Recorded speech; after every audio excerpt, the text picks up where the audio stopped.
여러분은 진짜 하나님께서 눈에 넣어도 아프지 않는 그런 너무나도 귀하고 소중하고 아주 존귀한 하나님의 자녀다라는 그런 아이덴티티를 여러분 꼭 기억하시며 살아가시는 분이 되길 바랍니다. 우리나라의 대통령이 만약에 저희 교회를 방문한다. 그리고 여기서 예배를 드린다고 만약에 가정할 경우에 그냥 사전 예고 없이 오지는 않겠죠. 아마 저에게나 혹은 교회로 연락이 올 것입니다. 그리고 미리 아마 대통령을 호위하는 그런 안전 요원들이 와가서 주변을 샅샅이 이렇게 답사를 하고 대통령이 움직이는 모든 발걸음, 동선 하나하나 다 파악을 할 것입니다.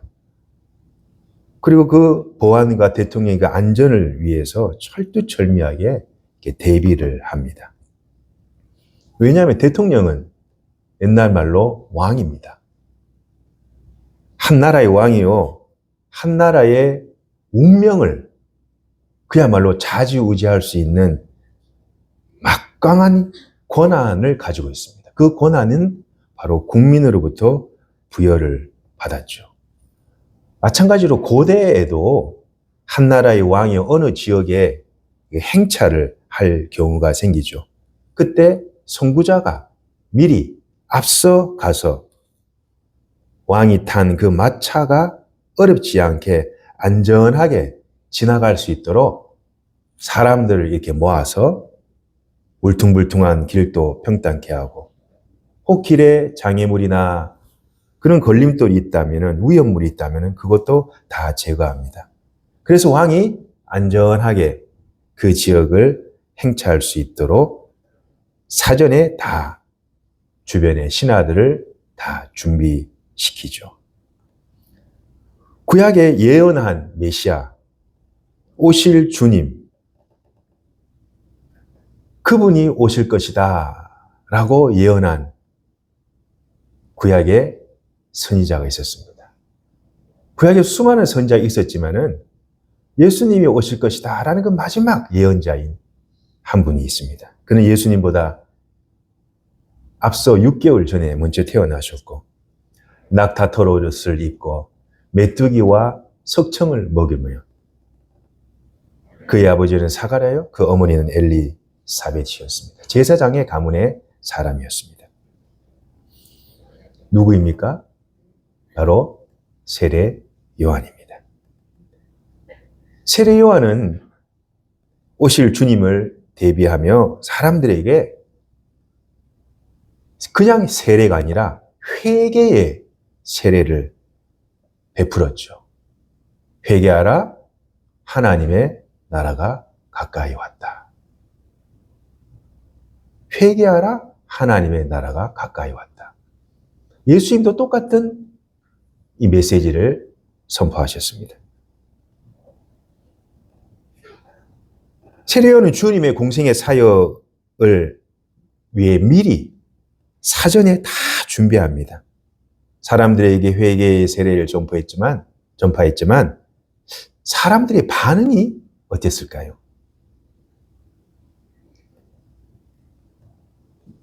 아마 좀 뜨뜻미지근하지 않았을까? 아마 어떤 사람은 그가 진짜 오실 메시아의 길을 준비하는 참 선지자다 라고 생각하며 그의 회개의 세례와 그 말씀을 받아들이고 하나님을 영접한 사람도 있었습니다. 그러나 아마 많은 사람들이 그 미치광이 아니야? 광인 아니야? 아마 그 사람을 무시하고 멀리 했었을 것입니다. 그 미치광이와 같은 낙타털 옷을 입고 메뚜기와 석정을 먹고 시내와 길거리가 아닌, 사람들이 많이 다니는 길이 아닌, 사람이 오지도 않고 춥고 쓸쓸하고 도저히 사람이 그곳에 살 수 없는, 물도 없고 길도 없고 온갖 무서운 맹수들이 사는 그 광야에서 세례 요한은 하나님의 메시지를 선포하죠. 4절 우리 함께 합독해 보도록 하겠습니다. 시작. 선지자 이사야의 책에 쓴 바 광야에서 외치는 자의 소리가 있어 이르되 너희는 주의 길을 준비하라. 그의 오실 길을 곧게 하라. 아멘. 여러분, 광야라는 곳에서 하나님의 복음을 선포하는 세례 요한 참 어처구니가 없죠. 광야라는 것은 외치는 자의 소리가 울려 퍼지는 장소였습니다. 광야라는 것이 예수 그리스도의 그 복음이 증거되는 하나님을 만날 수 있는 그 장소가 바로 광야였다라는 것이죠. 어찌 보면 우리가 이렇게 저와 여러분이 이 아름답게 건축된 이 예배당 안에서 하나님의 말씀을 듣습니다. 그러나 어떻게 보면 내 생활에 피부에 와 닿게 주님의 음성을 들을 수 있는 곳은 바로 우리의 삶의 현장입니다. 우리 삶의 광야입니다. 온갖 사건들, 온갖 일들, 생각지 못했던 온갖 그런 인생의 갑작스러운 일들이 불쑥불쑥 일어나는 것이 바로 우리 삶의 광야입니다. 그 광야에서 우리는 참 겪지 말아야 될 그 고난도 겪게 되고 경험하고 싶지 않은 그런 참 그 역경도 이를 칵칵 깨물면서 그걸 헤쳐나가야 되고 그 가운데 주님과의 인카운터, 이 만남이란 것이, 만남이 이루는 것이 바로 우리 삶의 현장, 바로 이 광야입니다. 미래에 보면은 믿음의 이 도상 가운데서 뭐 큰 그런 고난과 역경 없이 부모님의 신앙을 참 감사하게도 그 조상들의 그 신앙을 감사하게도 이렇게 물려받아서 모태로부터 신앙의 유산을 받은 분도 계십니다. 그러나 아마 그렇지 않은 대다수의 사람들은 뜻하지 않는 인생의 그 광야길에서 하나님과의 만남이 이루어지죠. 그곳에서 많은 사람들이 하나님을 인격적으로 만나고 하나님과의 깊은 교제를 하게 되고 또 사귐을 갖게 됩니다. 저도 그랬습니다만 내가 조금만 더 일찍 예수님을 인격적으로 만났더라면 얼마나 좋았을까. 왜 이렇게 내에게 시간을 이렇게 더디게 왔을까. 그런 생각도 한 적이 있었습니다. 뜻하지 않는 그 광야길에서, 그 광야 가운데서, 그 장소에서 나를 찾아오신 하나님, 나를 기다리고 계신 하나님이 바로 그곳에 계셨다라는 것이죠. 여러분, 사람의 속성은요, 삶이 편안하고 안락하면은 하나님을 찾지 않습니다. 대부분 99.9%가 그렇습니다. 고난도 없이, 어려움도 없이, 지체말로 등 따지고 배부르면은 하나님을 찾지 않습니다. 그러나 말이죠, 하나님은 사랑하는 자에게 때로는 힘든 고난도 주십니다. 여러분 잘 욥기를 보시면 아시겠지만 그야말로 죽을 것 같은 인생의 고난 가운데 하나님이 나를 인격적으로 찾아와 주시기도 해요. 그래서 시편 기자는 고난이 내게 유익이다. 사도 바울은 고난이 내게 유익이었구나. 하나님께서는 내가 진짜 감당치 못할 때쯤 되면은 하나님께는 때론 어떤 일을 통해서 피할 길도 이렇게 열어주시고 지나온 삶을 되돌아보면은 하나님께서 그것을 이루시기 위하여서 그 구원의 선을 이루시기 위하여서 나의 모든 고난과 역경과 그 눈물까지 하나님께서 합력하여 선을 만들으셨구나. 참 하나님은 진짜 선하시고 좋으신 분이시구나 라는 것을 깨닫게 됩니다. 사람이 말이죠, 본능적으로 죽음의 위기에 탁 처했을 때 말이죠, 아이고 부처님, 소크라테스님, 공자님, 맹자님 찾지 않습니다. 사람이 죽음의 위기 앞에 딱 섰을 때 아이고 하나님 찾게 돼요. 왠지 아세요? 여러분과 저가 이 땅에 태어나기 전부터, 창세 전부터 우리 인간의 그 깊은 마음 속에는요, 하나님의 그 사랑의 파편이 다 박혀 있어요. 내가 부인할 수 없지만 하나님을 찾게 된다는 말이에요. 그것이 인간의 본능입니다. 사람의 본능이에요. 저도 그랬어요. 예수 믿지 않을 때, 너무 집에 어려운 일 생길 때 그냥 하나님이란 이름이 나오더라고요. 제가 어렸을 때. 하나님을 찾게 되더라고요. 이것이 이 어린 초등학교 가기 전 6, 7살짜리 아이의 본능이 바로 하나님. 여러분, 우리 인생의 마지막에 다 여러분요, 부처님, 맹자님, 소크라테스님, 알라님 찾지 않습니다. 하나님을 찾게 됩니다. 여러분, 하나님을 잘 믿으시길 바랍니다. 그냥 대충 믿지 마시고요. 한번 태어났다 언젠가는 사라지는, 파란 것 같이 사라지는 우리 짧은 생애 가운데 하나님을 잘 믿어가지고 진짜 우리가 하나님 앞에 섰을 때 하나님께서 칭찬해주고 그동안 그 눈물을 다 닦아주시고 수고했다고 충성된 종이라고 하나님께서 진짜 감사패를 하나 탁 주시면 우리가 주님 앞에 갔을 때 얼마나 행복하고 기쁘고 좋겠냐라는 거예요. 이 땅의 삶이 다라고 생각하면 큰 오산입니다. 먹고 마시고 시집가고 장가가고 이 생에서 나의 육체의 정욕과 안목의 정욕과 이생의 자랑과 쾌락을 누리고 나는 살아야지 라고 생각한다면 아직까지 주님의 오실 그 날을 모르고 준비되지 못하고 준비하지 않은 상태 가운데 내가 살아가고 있구나 라는 영적인 지각이 있어야 된다라는 겁니다. 하나님이 우리를 너무나 사랑하셔서 죽을 수밖에 없는 우리 죄인들을 위해서 십자가에 달려 돌아가셨습니다. 그 하나님이 육을 입고 우리 몸을 입고 오신 분이 바로 길이요 진리요 생명 되신 예수 그리스도인 줄을 믿습니다.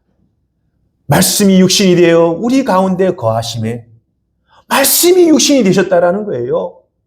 구약의 그 수많은 선지자가 예언했던 그 말씀이 그렇게 기다리던 메시아가 오셨다.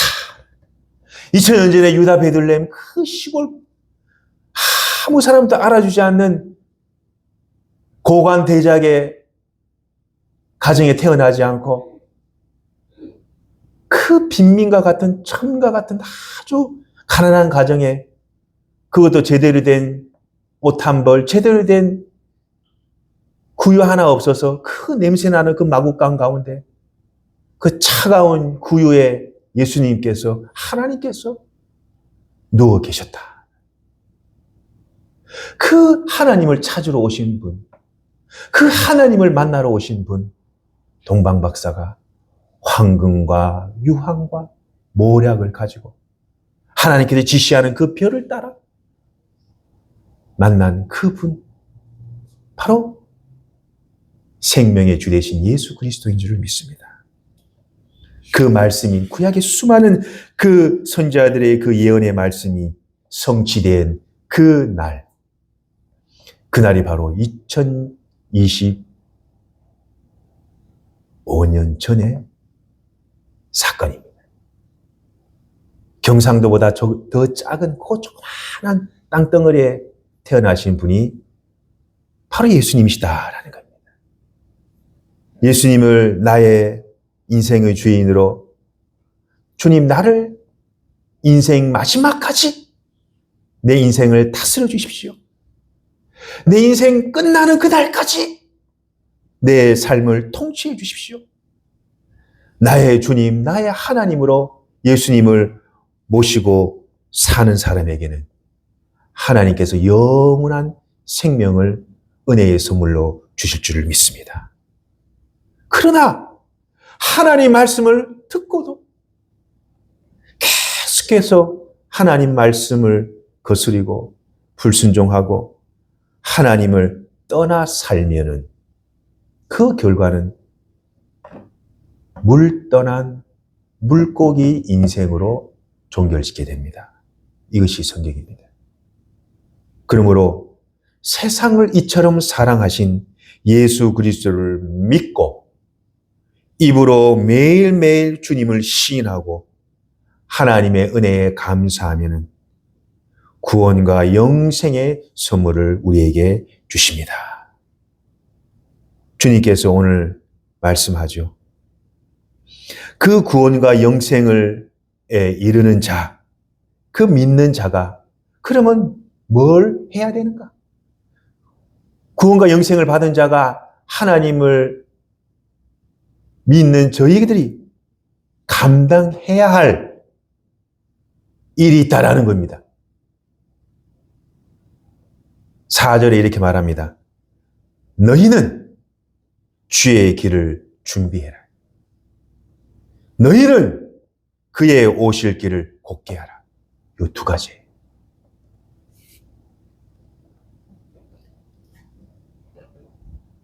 내 길을 주님께서 우리에게 명령하세요. 내 길을 준비해라. 준비된 자에게, 예정된 자에게 내가 임하겠다.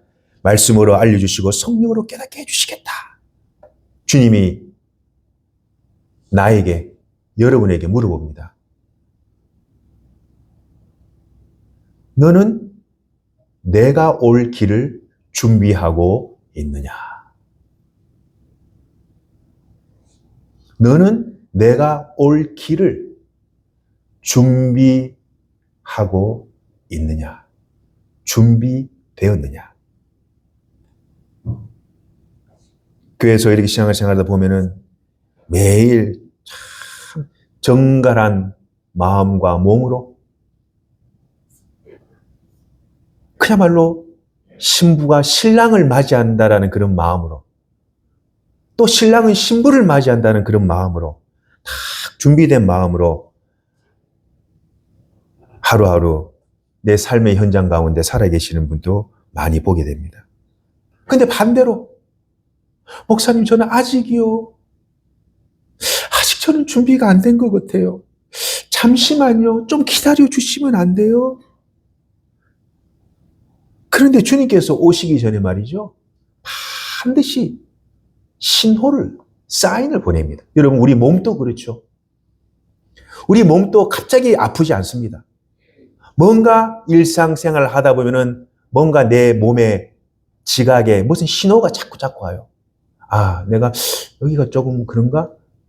갑자기 오지 않습니다. 모든 일들은 신호를 조금씩 오다가 어떻게 해요?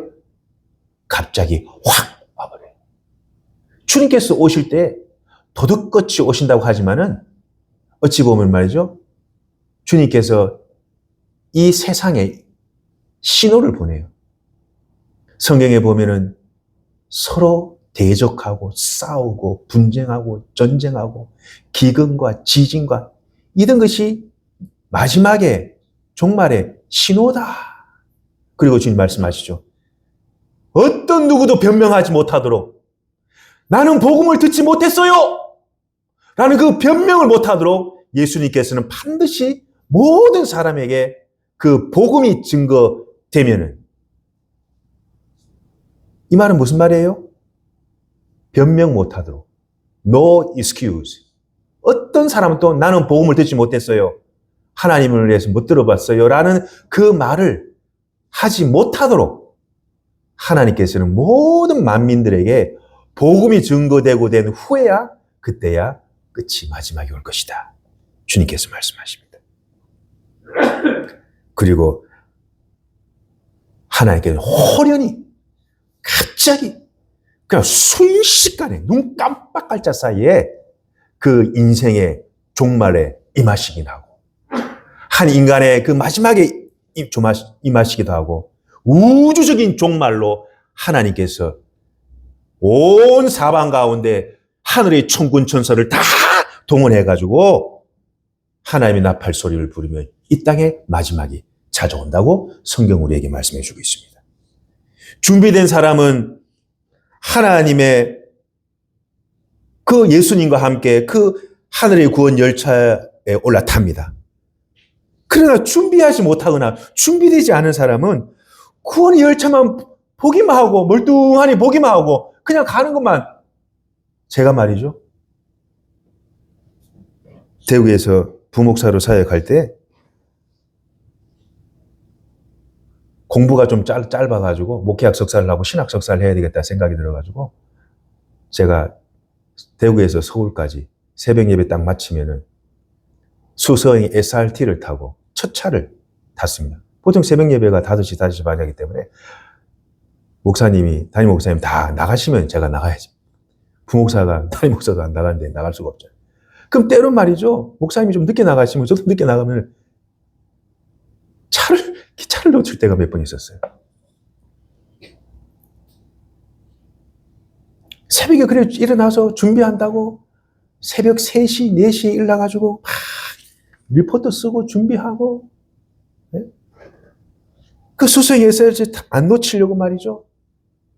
우리 아내가 저를 새벽에 태워가지고 동대구역에 막 급하게 막 어떤 날은 말이죠, 막 갔는데 뭐 많이 늦은 것도 아니에요. 진짜 한 10초도 안 돼. 바로 기차가 덕덕덕 움직여가는 거예요. 아무리 또 되더라요. 안 열어줘. 와, 제가 느꼈어요. 아, 그렇구나. 몇 초 사이에 내가 늦은 바람에 기차 문 좀 열어주세요. 저 오늘 수업 들으러 가야 돼요. 아무리 문을 두드려도 그냥 가버리더라고요. 참 하염없이 떠나는 기차의 뒷모습만 이렇게 물주거니 바라보면서 고개를 푹 숙이고 아휴, 또 지각했네. 그런 적이 몇 번 있었습니다. 여러분, 하나님의 구원의 열차는 기다려주지 않습니다. 절대 기다려주지 않아요. 주님께서 다시 오시면요, 어떻게 하는지 아세요? 하나님의 길을 준비하고 하나님의 그 길을 곧게 한 사람, 그 사람의 그 결과물로 하나님께서는 어떤 은혜를 베풀어 주시냐? 우리 5절 한번 읽어보겠습니다. 시작. 모든 골짜기가 메워지고 모든 산과 작은 산이 낮아지고 굽은 것이 곧아지고 험한 길이 평탄하여질 것이요. 아멘. 여러분, 골짜기, 그 붐붓 패인 그 골짜기, 높은 비축비축한 산들, 또 울퉁불퉁한 험한 그런 길들, 하나님께서 싹 완전히 보수공사를 해버리겠다는 거예요. 이게 뭡니까? 우리 인간의 거짓과 교만과 악행과 죄와 이 모든 것들을 하나님께서 싹 사라지게 해버리시겠다. 골짜기가 메워졌던 게 뭡니까? 골짜기가 메워진다는 것이 그 벌어졌던 빈틈이 없게 하나님께 꼭꼭 다 메꿔주시고 그 높았던 산들, 그 교만했던 그 자들의 주님 앞에 서게 되면요, 한없이 낮아지고 겸손하게 하나님이 그렇게 하신다라는 거예요. 그리고 삐뚤삐뚤했던 길이 있죠. 예수 그리스도의 복음을 왜곡하고, 예? 그런 길로 가고 있던 이런 그 비진리들이 예수님께서 다시 오시게 되면 하나님의 그 길을 준비하고 그 길을 걷게 한 사람에게는 그 복음에 왜곡된 진리가 바로 진리로 세워지게 될 것이다. 죄로 인해 험난했던 그 삶의 굴곡도 주님께서 다 평탄화 작업을 하시고 고르게 하신다라는 겁니다. 농사 지으시는 분들, 농사 짓다 보면은 땅에서 뭐가 나옵니까? 이따만한 돌도 나오고 말이죠. 요만한 돌도 나오고. 어떻게 합니까? 돌 다 해가 갖다 버려. 폭신폭신하게. 그 마음밭에는 이 딱만한 돌덩이 막 자갈들 막 삐쭉삐쭉한 거 어떻게든 막 이상이 막 나와요. 다 기억해가지고 그 돌들 채로 다 농사하시는 분 다 돌들 밖에 갖다 버려. 그리고 폭신폭신한 그 흙이 높았던 교만했던 사람들, 인간의 모든 탐욕과 거짓과 우상숭배와 게으름과 탐심과 탐욕과 분노와 정죄와 증오와 미움, 모든 인간들에게 죄악들을 예수님께서 한 개인에게나 나라에게나 공동체에 임하게 되면 그것이 어떤 방법인지 모르겠지만은 그때는 사람들이 하나님을 찾게 된다는 거예요. 하나님의 이름을 부르게 된다라는 것입니다. 어떤 누구도 난 예수님 복음에 대해 들어본 적이 없는데요. 어떤 사람도 변명하지 못하게끔 예수님께서는 그날에 호련히 천군 천사를 통하여 이 땅에 오실 겁니다. 사랑하는 성도 여러분, 주님께서 2000년 전에 오셨고 지금 와 계시고 그리고 앞으로 주님께서 오실 것입니다. 그래서 우리가 주의 길을 걷게 하고 그 길을 준비하는 그 사람들은 이 세상의 죄와 불의와 악과 싸워야 합니다. 그리고 예수 그리스도의 그 생명의 복음을 부지런히 전해야 됩니다.